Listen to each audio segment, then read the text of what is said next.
Good morning, everybody, and welcome to our next What Science Says to Do About a series, which is your pricing converting? Our last webinar was Is Your Marketing Converting? We're doing this one is Your Pricing Converting? We're going to be talking in depth around some techniques and principles and behavioral science principles and design principles about how you can get your pricing to convert. Some of the things that are roadblocks, blind spots that we see, and most of us, a lot of us experience. So it will all make us feel that, yep, we're in the same boat. And believe me, both Clint and I have experienced these as well. So giving you these tips, these tools and techniques for you to be able to implement into your business, and hopefully pricing will not be a roadblock for you. So thank you very much for joining us, and we'll get started. So, just a little bit about me to begin with. Quite a number of you on this call know who I am, but I like to go through a bit of a synopsis about me, and Clint will as well, and some of the things that we have done and our qualifications around being able to teach and to be able to instruct and work in this space. So my background is actually in neuroscience in medicine. I am a sales psychologist and a behavioral economist. So, behavioral economist is where it's understanding the behaviors and the decisions that people make to transact, and what happens to the brain, what happens in the space of buyer and seller interaction, and what is the psychology around that. I have been doing this for a very long time. As a clinician, I jumped out of the hospital and the clinical space as a neuro-oncologist and went into medical business, which is where the cognitive neuropsychology application started, and that was a wee while ago. My medical degree is from the University of Sydney, and I am also a Harvard Business School and Harvard Medical School graduate. Won a couple of awards, quite significant awards. My PhD from Yale is in cognitive neuropsychology. So a lot of the work that and a lot of the techniques that we will be going through today are part of my doctorate and thesis around this space, which was very pracademic, not academic. So it is academia and pracademia, which is really important because it's how we apply it to the real world. It's all very well to have it on paper, but what the hell do we do with it? So we're going to teach you. I have authored a book. I'm an author, and I do a lot of speaking on stage. So I'm also a keynote speaker. Over to Clint. Good morning, everybody. Thanks for joining us. I'm an associate neuroplastician, a creative solution strategist, and I go by the term the neurodesigner. I met Leanne a couple of years ago now, and she managed to cast a spell on me with her sales psychology course, which I did and became an associate neuroplastician. I got a high distinction in that, and I felt it was absolutely critical to be part of my business, applying neuroscience and sales psychology to what I do. And we quickly discovered that we had a synergy together, and we were able to then give our clients a much better experience and a much higher converting experience using some of the techniques that we have. I can't talk about my skills as long as Leanne can, but I've got a few things here that I can talk about. 27 years of brand, user experience and design. I'm an expert in aligning marketing with human behavior, and I help business owners de-risk their business using design and applied neuroscience. My dad, a speaker, a straight talker, and if you know me, I know my stuff in this space, and I feel now being bolstered with Leanne, we are going to make some real inroads with neurodesign. So I'm going to hand the mic back to you. Great, thank you. Love a mic. Okay, so what are we gonna learn? Let's go through really quickly. The real reason pricing feels hard. It is. It is a tricky concept, and it is tricky to interpret. Why pricing fails and what most of us get wrong. So what it is that these pitfalls that we fall into, and like I said, we all do it, because it is such an emotional engagement when we talk about pricing. We're going to get to that in a minute. that often it does fail.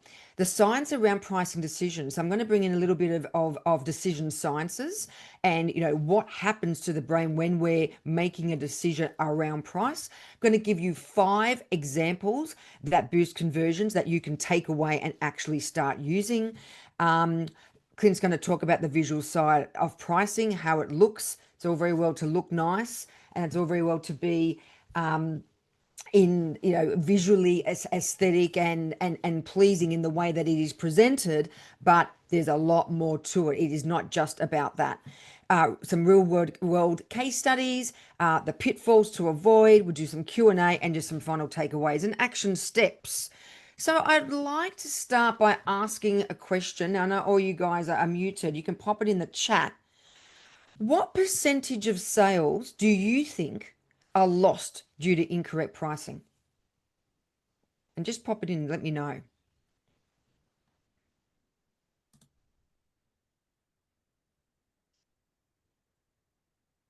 Tom, 60, yeah. Whoa, 70. These are high, aren't they? these are very high. Interesting. I think we've primed them for this. It actually isn't as high, but interesting that you think that. Remember, it is all about perception. Sounds Sean good. is close. Yeah. Mm. Yep. So it's actually over 30%. Now, we've got some really high results here.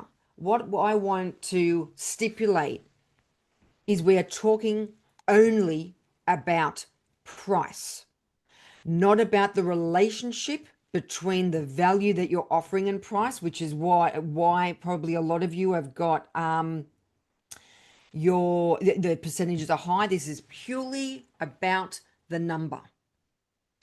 And just that number can uh, um, you can lose more than 30% of sales just from the number alone. So let's forget about your expertise, forget about the influence you have in the industry, forget about the value that you have attempted to show and the perception. This is purely the number.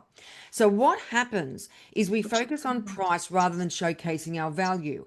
And some of you have heard me say that this law that I've created about the law of pulling your pants down.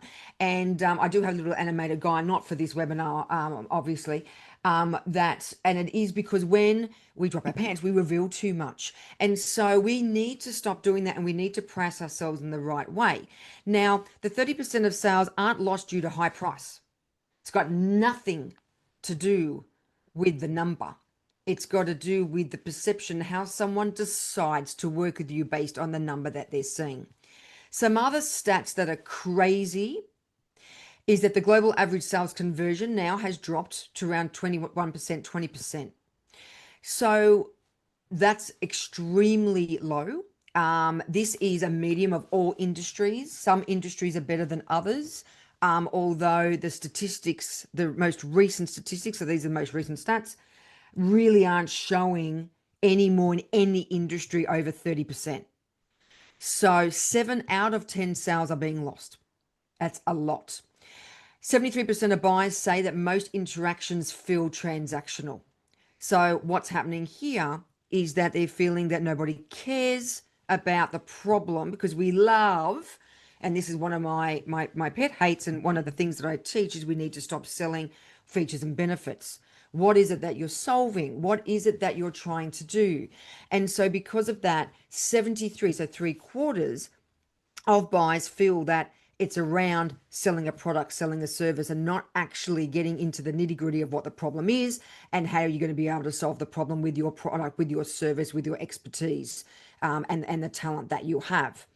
And we have seen over 80%, in fact, 84% increase in sales cycle length. That is just starting to come down now. We sort of saw that a little bit in August and just following the trend in September. But something that sort of happened around from February onwards this year, and some of you would have noticed this and also been worried about it, obviously, as you should, caring about your business and your clients, that the length of time that people were taking to make a decision to purchase increased significantly. And that's why we were seeing. So again, a lot of that came down to Forget the number and forget the pricing, but the perception and how you are going to solve that problem with the value, and how relative is the value that you're offering to the number that they're seeing. So, some of the most common problems that we see: firstly, common hesitation. I'm scared I will lose clients if I raise my prices. Who here has said that or has felt that? Just yes, no, nod your head or whatever you want to do. Yep. So it's something, yeah. And also, yep. Same. 100%. Also, what happens to our brain is we need references. So we need something to compare to. We don't look at something and go, oh, that's an expensive price or that's a cheap price. When clients say to me, oh, the customer said to me, oh, that I was expensive, the first question I ask is compared to what? And most of the time that I get a blank response, I get a no response. I actually don't know. And I went, that's right. So it's up to us to make sure that we can't be comparable. But the brain needs something to compare. So how do we know that we're expensive? How do we know that we are cheap? What are we being compared to? Often our competitors, often other numbers. There's other things that are around. But the problem is that it creates a cortisol spike or a stress spike in us, that we're too scared to increase pricing and often price our products and services for what they're worth, just in case we get an objection. And that leads on to the second common hesitation. I don't know how to overcome price uncertainty and objections. So it is tricky. We do need to start negotiating. If you are talking about your pricing for more than 2 minutes, that's actually my sort of cutoff. You have not showed your value and you are not going to get the sale. So it is understanding how you can, it's not just about negotiating here. It is about, what do I do so I don't have to be put in a situation of uncertainty and potential objections. Pricing also is a smokescreen. I teach this a lot in negotiation psychology. It's an easy scapegoat. Poor pricing. It's easy for someone to say, "Oh, I'm not sure about the pricing," where quite often there's other underlying issues that are stopping someone from going ahead with the deal, and we need to be able to have those skills and those tools to be able to overcome them. The visual disconnect and pricing perception. So using incorrect pricing principles that trigger objection. So having your pricing looking in a certain way, priced in a certain way, the numbers a certain way, positioned in a certain way, which we're going to go through, that will trigger an objection regardless of what the number is or what you are offering. And then the misinterpretation, which equals no action. People aren't resisting the number, they're resisting the lack of value. Also, the way that it's designed, is that showcasing what you're about? Is it showcasing something that they can't get from a competitor? Is it showcasing what you actually do and the problems that you're going to be solving? So this is what these are the most common problems we see, and we're here to help you overcome those. Obviously, in a 45, 50-minute webinar, you're going to get some tools and tips to take away. Hopefully this will inspire you to look a little bit further into your practice. So I want to step into very quickly some pricing psychology 101, and I'm not going to go deep into the neuroscience and neurochemistry that I normally do when I'm talking about things like this, because we want to give you some academic work to take away and also get into the design. But one thing in particular that I do want to discuss here is brain-based buying and looking at two parts of the brain only. Now, we have different parts of the brain that are agitated, that are suppressed, that are upregulated, downregulated when it comes to price. But there's two areas that are really, really important. And that is the prefrontal cortex that sits at the front, just behind your forehead, and also the primitive brain, which is the back, which sits where your amygdala sits. There are two neurochemicals, oxytocin and cortisol. You may have heard of the acronym DOSE, DOSE, which is dopamine, oxytocin, serotonin, and endorphins. We're not talking about the serotonin and endorphins and dopamine.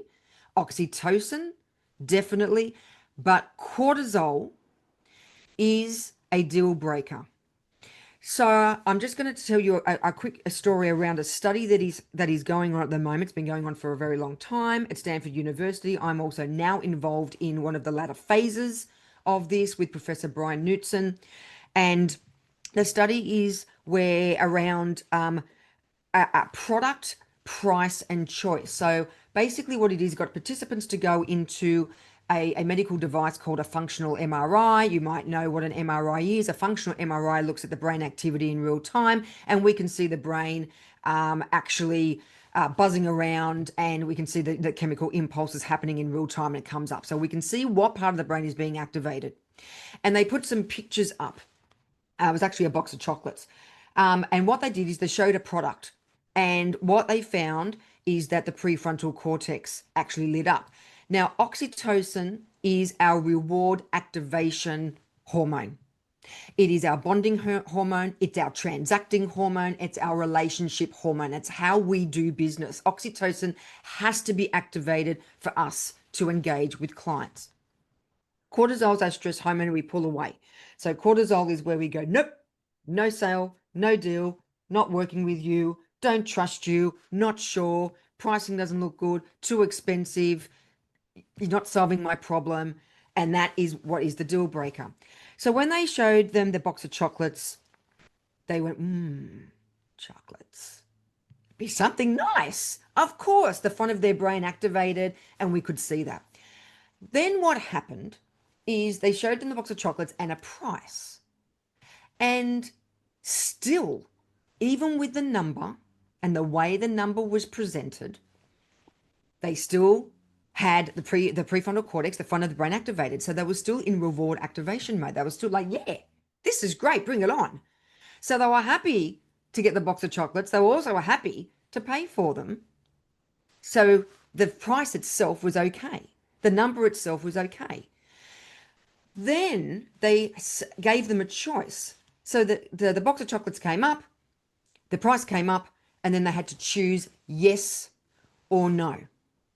And all of a sudden, they were placed with something that they had to now choose, and they had to activate the whole part of their brain. So they're not just getting the chocolate, it's not about the price, it's the real deal. Am I going to go ahead with this transaction? So once that choice was put in place, the original study, the professors thought, well, of course, we've got reward activating in the first instance, reward activating in the second instance. Of course, we're going to get reward activating in the third instance. We didn't. We got pain activation. So the back of the brain actually highlighted, cortisol highlighted. It was a no deal. So even though they liked the chocolates, the price was there, the choice that they had to make about that, what was the brain doing in that instance for them to say, absolutely not. And this happened in over 90% of participants. So they came up with something called the purchase formula, which is the likelihood of purchase, which is the amount of reward activation over the amount of pain activation. So how they feel that they're going to gain something and feel good about it, which is the oxytocin, over the stress hormone of, no, I don't want to pay for that. I don't want to make a decision to transact. So obviously we need a lot more oxytocin than cortisol. Unfortunately, in most instances, when we come and we talk about pricing psychology, is it's the other way around. And that's why we get 30% or over 30% of deals being lost due to pricing. And some of the numbers that I saw, 70, 60, you guys thinking it's higher, is because you guys you already know, and you're anchored that you yourself or in general businesses are having issues with converting based on price. And this is the reasons why. So what can we do? Let's unpack 5 techniques that you guys can use so we can get that reward activation agitated. We can get this part of the formula working for you and not just relying on having to negotiate discount. Absolutely not. That's the bad D word. Don't want you even going there, or losing sales. So the first one I want to talk about is left digit bias. You often see people talking about, and I get asked often around, oh, should I use $2.99, $2.97, $2.95, $2.93. This is mainly based on the US and the US market, because obviously in Australia we don't have cents anymore. We have 5 cents. The answer to it, the number, is no. It has nothing to do with the number. It's got to do with the left digit bias. So whether it's 299 or 295, it has the same effect on the brain. So forget about the cents. Think about the actual dollar value. So the brain encodes prices before we finish reading them. So in our mind and our head, it goes through and it will phonetically say 295. 295 seems cheaper than $3. Now, we can see that, we know that, we're intelligent individuals. However, what is actually 5 cents cheaper? The brain encodes to $1 cheaper, because we're going $2.95 instead of $3. Now you might think, okay, well, that doesn't make sense, because, it's only 5 cents. Got to remember, we're not analyzing the price, we're looking at it quickly. So just go back to that experiment. The brain was positive when we saw the chocolates. The brain was positive when the price was there, when they had to make a decision, quick decision. They were showed it for 4 seconds. They said no. So we don't actually analyze the prices. We look at it and make an interpretation straight away, which is why left digit bias is so powerful. So $49.99 also seems cheaper than $50. Well, again, it's 1 cent cheaper, but it feels a lot more cheaper than 1 cent. And I've got here 149,900 seems cheaper than 150,000. And it absolutely, yeah, even though we're thinking, well, it might be $100 cheaper, it's actually thinking more like, we're thinking the brain's encoding more like $1,000. So we think we get a really good deal. Now, it is worth thinking about your pricing, how you position it, and what you can do to use the left digit bias, because you want to leverage the encoding that the brain does and the system one thinking, which is our fast thinking, and we want to leverage that and use that to, when ethically change the way the pricing is interpreted. Next one, phonetics. Now, I did mention that we phonetically, in our brains, we say the price. We might not say it out loud. Some people say it out loud. So we do the same thing all the time. So I want you to have a look at these two prices. By the way, these are all from published studies. So we've got a price of 58.50 and we've got a price of 57.70. So we have 58.50. 58.50. When we say it, we have 5 syllables. 57.70. When we say it, we have 7 syllables. Remember, we say in our heads, called phonetics. They put these two prices on products for people to purchase. And they asked them which one would they buy and which one did they think was cheaper. Again, we work very fast, decision sciences, system one thinking. What happened? 58.50 is what they thought was cheaper, because the phonetics is shorter. There's less syllables. So when you are using pricing, have a think about and phonetically say it in your own mind. How does the pricing sound to the customer? Use the principle of phonetics. It does seem simple. It is simple, but extremely effective. You will never ever see me or Clint now ever pricing with something with a 70, particularly if there is 3 syllables in the last number. Because when the phonetics of it and the way that it is read will extend the length of the price, which then we feel is more expensive because it takes longer. It takes longer to say. Next one, font size. I want you to think about your pricing, your quotes, your proposals, your contracts. I want you to think about the size of your price.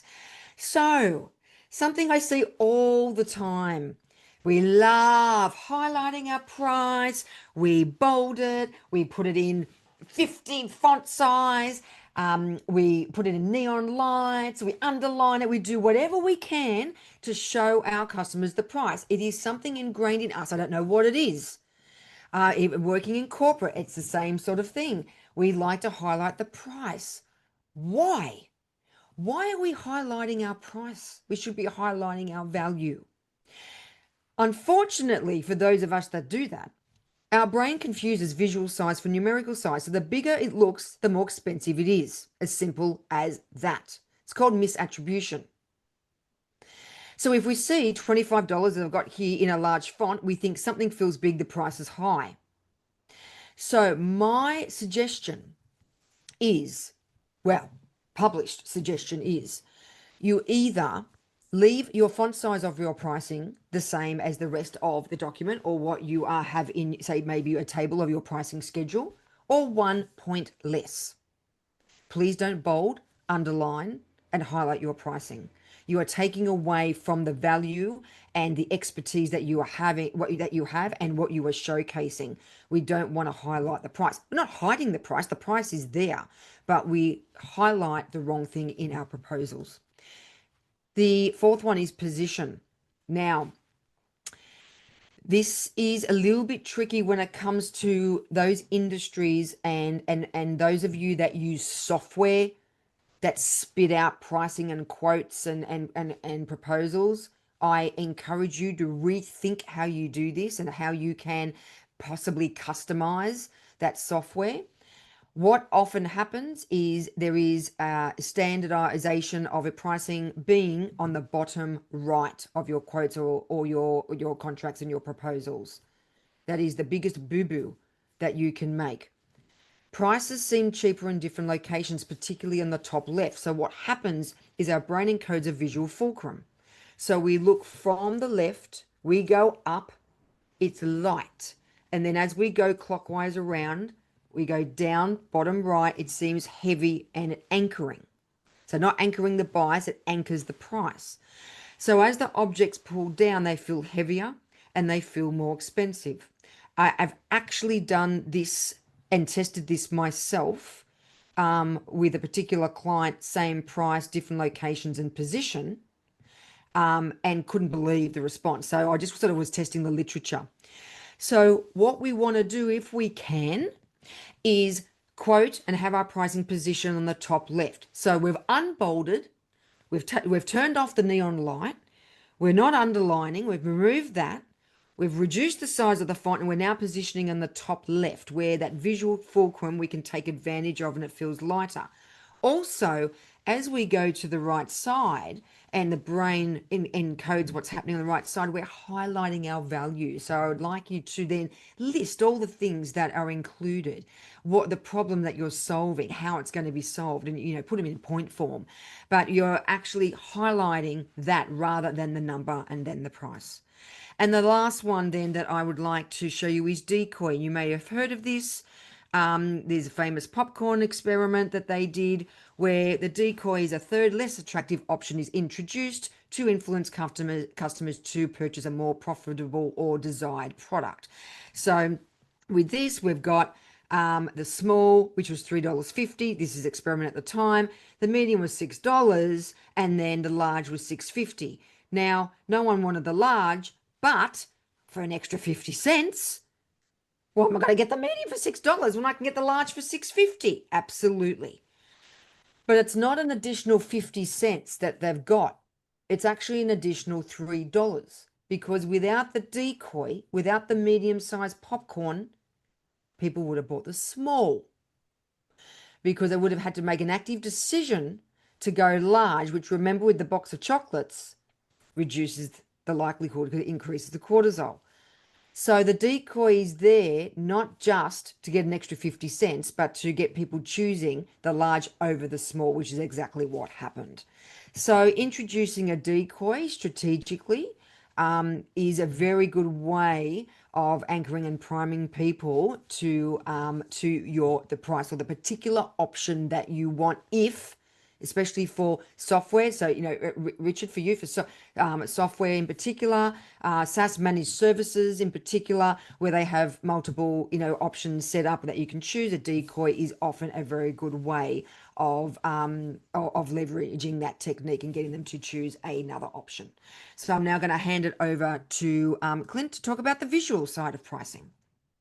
Thanks, Leanne. So far you've seen the five principles from Leanne that influence how people perceive price. Now, here's where it falls apart. If the visual execution doesn't support the psychology, making things look pretty isn't enough. So if your design adds friction, buries the value, or confuses the offer, you'll lose the sale, even if your pricing is spot on. So let's look at a few visual patterns that work with the brain, not against it. I'm going to start with some online examples first. I'm going to talk briefly about proposals. I know Leanne's covered a lot of that. So first we're going to do a bit of online stuff. So the visual side of pricing. Design doesn't just present your price, it shapes how your price is perceived. Pretty design does not equal persuasive design. Your visuals must reduce friction and build trust. So let's have a look at what the brain responds to. And the first one is side-by-side layouts and why they work. People compare options horizontally. Laying out your basic standard premium tiers side by side makes it easier to evaluate relative value. Using an anchoring effect, by placing the highest price option first on the left, you anchor perception. Suddenly the middle option feels more affordable and balanced. Decision simplification is the last one here. So visually chunking options side by side helps users make faster decisions with less mental effort. Secondly, tiered offers with salience, right? So to enhance this even more, we use salience. We create a more significant visual cue by highlighting the middle tier.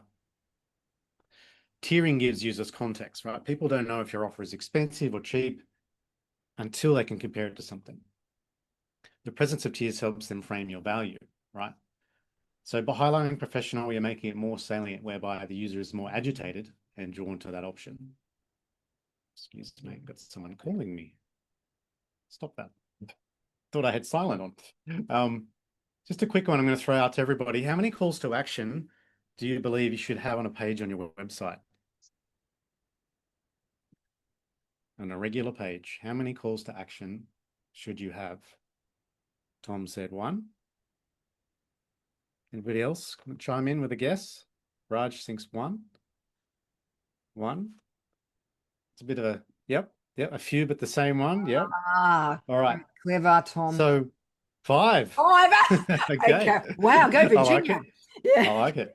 All right. So it's a bit of a trick question. One primary, one secondary, right? Not at the same level of prominence between the two. Think of it this way: you should always have a primary goal for your user, always, right? Whether it's for them to book a call or add to cart, any more than two, you risk losing them. Yeah. So avoid choice paradox and make the choice easier, because a single-minded action will always convert better, always. And the third one in what the brain responds to is frictionless call to action, right? So a well-placed, well-designed call to action reduces hesitation and drives action. So poor design or placement can create friction around not being able to find the button, confusing wording, too many options, creating a choice paradox, not trustworthy, right? Doesn't feel safe or trustworthy to click. It's a big problem. So what does frictionless look like? High contrast button placed where the eye naturally lands. And you might have if you were paying attention before, you would have noticed on the previous slides that the call to action was actually in a bad place, right? So it's up here. I'm just going to jump back. You can see it's right up the top there, which is at a bad place. One primary call to action per screen, clear specific language. For example, get started, book a free consult, download the guide, action orientated, not just, buy, things of that nature. And the logical sequence, right? So the call to action appears after value has been shown and not before. I'm just going to jump into a quick proposal, talking about proposals again. A proposal case study where I closed 10,000 in about 24 hours after meeting the client.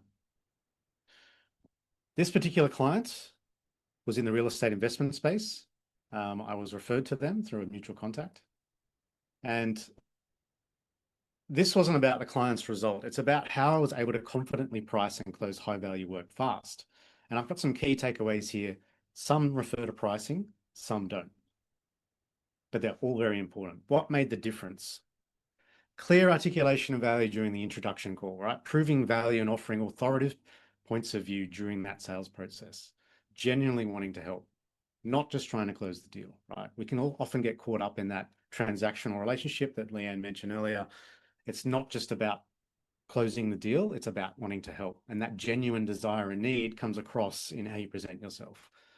Proposal design with visual pricing psychology, for example, left digit bias, top left placement and unbolding of pricing, all those things are very important. Process articulation was very important. So when people understand how something works, they're more likely to trust that it does work. Process clarity reduces uncertainty, builds confidence, and helps the brain feel safe enough to commit. Strategic use of anchoring, framing, and follow-up. So I anchored them in perceived value, framed a clear pathway to success, and followed up very promptly. And then a strong brand presence and authority signals. So across LinkedIn, my site, messaging, it was clear I had experience, a quality body of work, and strong social presence, including reviews. So all in all, the price made sense because the process, the pitch, and the perception all aligned. It's super important, and this is one thing we're reinforcing today is, yes, pricing is super critical, but all the parts nudge the sale closer to completion, not just pricing alone. And now I'm going to hand you back over to Leanne. And I'm going to highlight, there we go.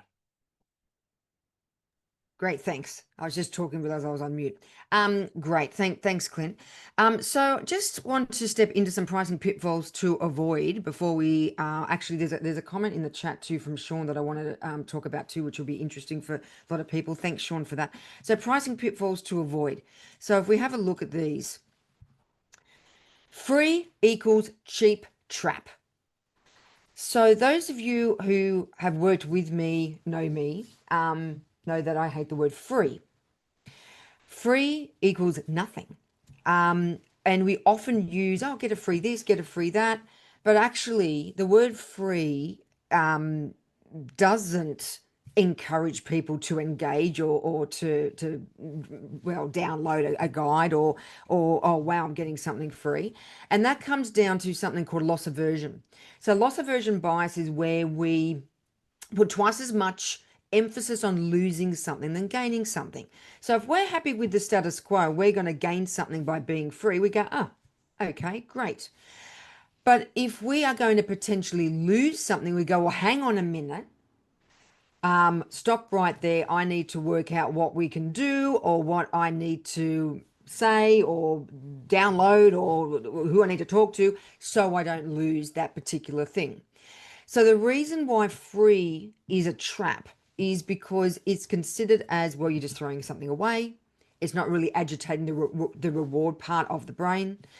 Having something that is either complementary or even better, $0. So the dollar sign and the zero shows that they're not going to lose something rather than they're actually going to gain something.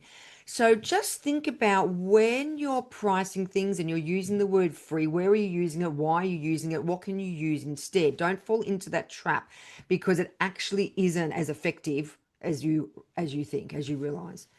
Over explaining or apologizing for price. Now, I talked about just before, if you're talking about your price for more than 2 minutes, deal's done. Not happening.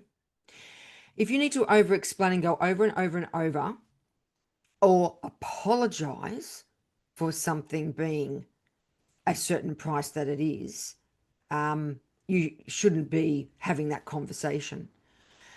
So what I mean by apologize is, now if you've made a mistake and you've left something out or something's critical, that's different. I'm talking about you apologizing. Well, I'm sorry that the price is so high. There is something I talk about a lot. I actually might repost this on LinkedIn around disclaimers. And, we need to, of course, we need the legal disclaimers, 100%. I'm not talking about that. I'm talking about the verbal disclaimers that we use. I'm sorry my pricing is so expensive. I'm sorry that, I didn't get back to you earlier. I hate to ask you this, but yeah, these kinds of disclaimers that we say, yeah, is it too much to ask? If you hate to ask it, don't ask it. If it's too much to ask, don't ask it. So we need to have confidence and that resilience in ourselves when we are pricing our products. So if there's things to explain around the package that you're putting together and the value that it offers, knock yourself out. Brilliant. But if you need to explain your pricing and go through that a lot more than what you think, you need to step back and reassess the situation that you're in. So you need to stop doing that. And that's a massive pitfall. It also creates lack of trust, lack of confidence, lack of competence. And no one's going to want to do business with you if that's the case. Now, I'm not saying you guys do that, but just be aware of it. It's a pitfall to avoid. Discounting without purpose. Again, law of pulling your pants down. Never discount unless there is something in particular that you need to. And also, this can be industry specific as well. I understand that, but there are ways that you can get around that. And that could be if you need to lower the price, then you remove part of your offer. You certainly don't offer the same thing and reduce the price. So the law of pulling your pants down, you're revealing too much. Once you start discounting, you'll be known as the discounter. You will always need a discount. Well, you discounted 10%. Can you discount 15%? Why are you discounting 10% now? Were you overcharging me the first time? It's going to get you in all sorts of hot water. So start thinking about other things that you can do rather than discounting. But again, Clint and I've got discounting without purpose because sometimes there is a reason behind it. Assuming logic is emotion. Now, funnily enough, we think we're rational beings, but we're not at all. We are totally irrational. In fact, 93% of all decisions that we make, going back to behavioral economics, are made using emotion. We then justify using that 10%. You justify using that 7%. It used to be 90-10, it's now 93-7. So, assuming that someone is going to see the logic in your pricing, because it's an emotional decision. So, firstly, don't assume at all, but also you don't want to rely on someone seeing logic within what you're doing. That doesn't happen. So, what is the emotional trigger and the emotional activator? How do we get that oxytocin? Remember, the prefrontal cortex, the reward activation happening is we encourage the emotional side of the decision rather than the logic. Lack of pricing contrast or tiers. So in certain industries, Clint gave a very good example of showing your pricing contrast and tiers. Now, I'm not talking about going away and giving people options. That's not for this webinar. Options can actually be a downfall and can actually sabotage the entire deal. Saying giving people and proposing option 1, option 2, option 3. I'm not talking about that. I'm talking about tiering, which is what Clint showed. So, if you've got something that is $9, $10, $11, okay, come on. You need to be sensible in your pricing contrast and also the tiers in what you're offering if you're going down that track. And inconsistent brand experience, what Clint was talking about, that it is not just about the pricing. How does the pricing feel around the brand or the business and the products and services that you offer? If I go to McDonald's and I'm going to pay $10,000 for a large fries, there's something going on there. But obviously, if I go and I'm paying whatever it is, $4 or whatever it is how is it being advertised? What are you seeing in the space? How are you showcasing your brand? Are you a quality-based brand? Are you a value-based brand? Does your pricing, is it cohesive with the way that you are being perceived by your audience and consumers? So your inconsistent brand experience can also affect your pricing. Remember, it's about perception. People will pay for value. Most of my clients, and now within neurodesign, the clients that we work with, we increase everybody's pricing. I find that we generally don't, because of that fear. If I lift my prices up, I'm going to lose clients, or I'm not going to get, my pipeline's going to. We actually have this fear of showcasing our value, which is a shame because we all have a skill and a talent and a genius, as I call it, to showcase. That's how we become successful. It's a shame to underprice ourselves. But again, we don't know what to do. So using some of these techniques, I hope, will motivate and encourage you to be able to look at your pricing, implement it, maybe pop it up, because a lot of us, yeah, we don't price correctly. So what I want to do now is I want to throw it to you guys to get some Q&A before we do some final takeaways and next steps. Open it up. I wanted to highlight something that Sean said in the chat. Very interesting. This was around the percentage of sales that are lost due to incorrect pricing. And Sean's got something around saying both high and low. In other, missing the sale because quoting too low. That is also, and he's 100% correct, very significant. Often we think the lower the price, the better. In fact, I'll have people say, oh, well, I'm going to drop my pricing, I'll get the sale. Well, no, actually what you're doing is you're dropping your expertise. So you've got to look at what is it that you're offering. People actually will pay for value. They will. You just need to be able to showcase that and have your pricing designed and positioned in a way that they can see it.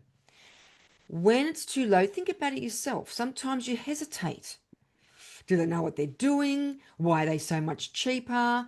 Am I going to get what they're saying? Are they going to execute correctly? Maybe they don't have experience. There's all these internal objections. So, Sean, I'm glad you wrote that in there, because that's a really good point. Too low is often a deal breaker as well. So, I'm going to throw it to you guys to ask Clinton and I some questions. Knock There's yourself out. there's one there from Lartha around why is Oh, pricing position. I can answer this one. Why is yes, pricing go position for at the it. bottom in decoy when you mention the pricing is better placed on top right? Oh, yeah, okay. Are you referring to the online example I showed, Lartha, of the three options next to each other? Is that what you're meaning? Right. So in that instance, right, in a proposal, the pricing should be top left, but you've already revealed the value of your proposal before the pricing. Whereas in that table, it's a different story. You need to show the value first within each tier, and then it's the call to action. Does that make sense?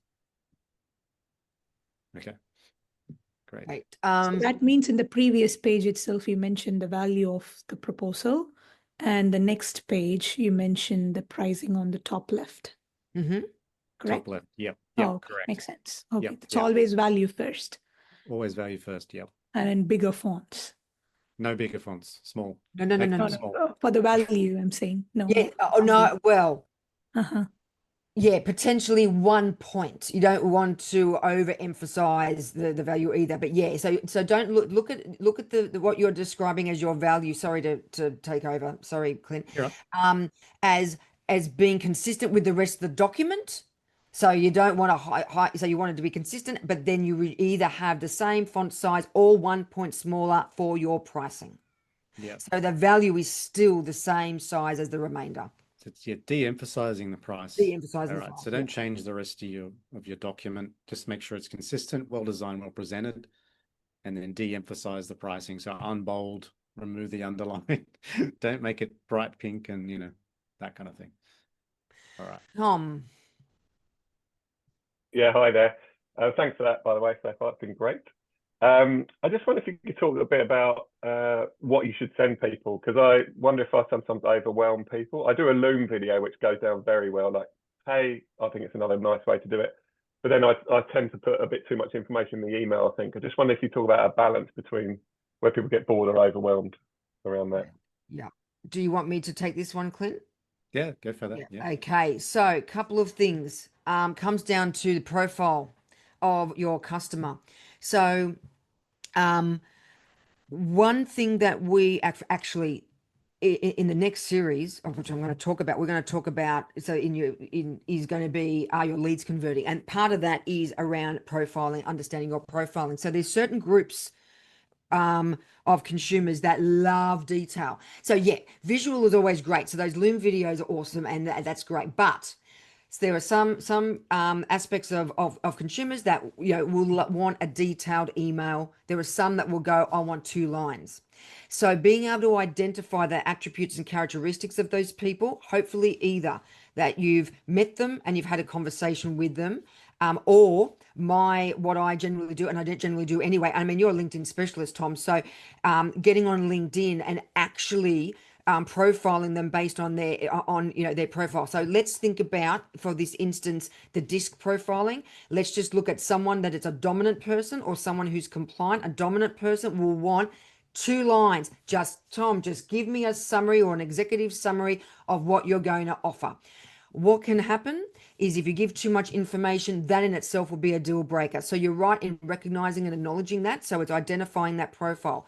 If you then come across someone who is a C, or what we call a compliant profile, they want the nitty gritty. They want the manual, the 100-page manual. They often know what you do better than yourself.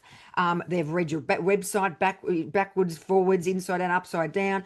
They want not only a proposal, but they probably want even how we're going to work together, details of each session, or all sorts of things. So firstly is identifying whether that person wants detail or not. And the best way to do that is by looking at, or having conversations with them and looking at the way they write to you. In emails themselves, I structure my emails along those same principles. I can tell that I'm trained in this. I'm trained in profiling and facial recognition profiling as well. So I will identify that someone is a D. I'll cut straight to the point, just confirming that you've received the proposal. Where if it's someone with a C, I'll go, just reaching out or just following up that you have to confirm that you received the proposal. Just like to highlight some of the key points. So both of those profiles would appreciate those styles. So being able to identify that is the first thing. Going back to your question, is it that you are offering too much information to some people? The answer would be yes. We all do it. We actually do. So just be mindful of the profile of that person. Yeah, and this can come down to proposal creation as well. When we're looking at providing different profiles, different experiences with proposals. A really good example of this was we worked with a real estate client recently, Leanne and I, and we created 4 different proposals based on those profiles, because not everyone converts the same. A D doesn't want all that nitty gritty detail. They just want, you tell me what it is, and I'll just sign on the dotted line. A much simpler experience than a C, like Leanne was mentioning. So it can be highly effective, not to make it, 50 times more complex for you either, because I know creating proposals can be, quite a big deal. But if you had 4 with different, this is a D, I, S, and C ready to go, and then you just, throw in the data depending on that profile, that can be very effective. Yeah. One last question before we go to takeaways. Anyone else? Richard. Hello. Question I've got, if you're running like a webinar like this, do you still limit that to 2 calls to action at the end, or We've got one. We're going to show you an example right now. That's great. Richard, right on cue. What, couldn't have placed it better. I know that was not pre-done. Thank you, Richard. Although just before I do that, Kerry Lee has just put in, being a high D, get frustrated when the salesperson keeps repeating themselves 100%. Ad is exactly right, over and over and over. Just get to the point, right, Kerry Lee? Get to the point. And also, I don't need to be told 100 times. And what's the outcome? What's this going to do for me? So yeah, thank you very much.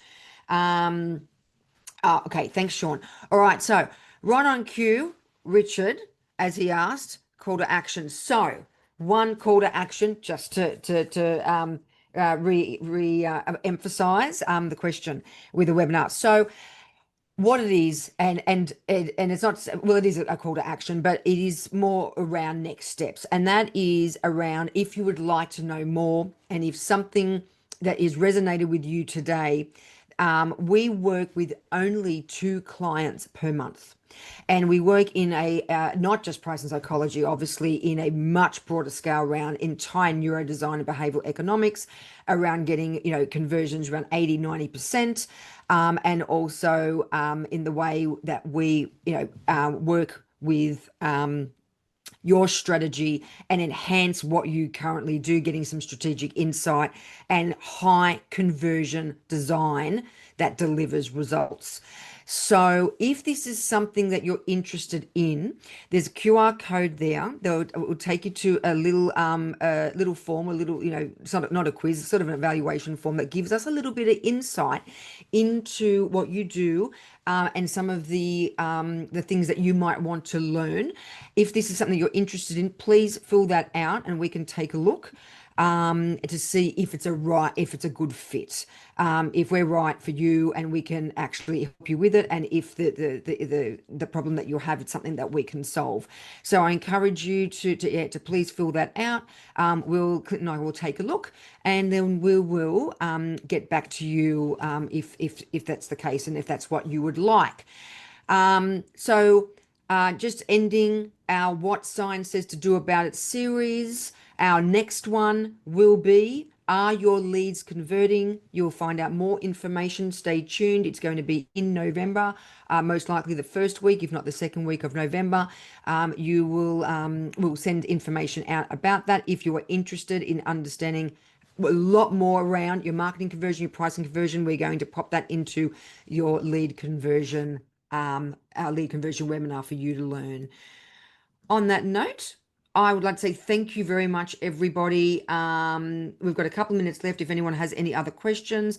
Thanks for your time. Thanks for your great questions and your comments and your participation. It's always nice to have you guys involved. And from me, I'd like to say thanks. So over to Clint.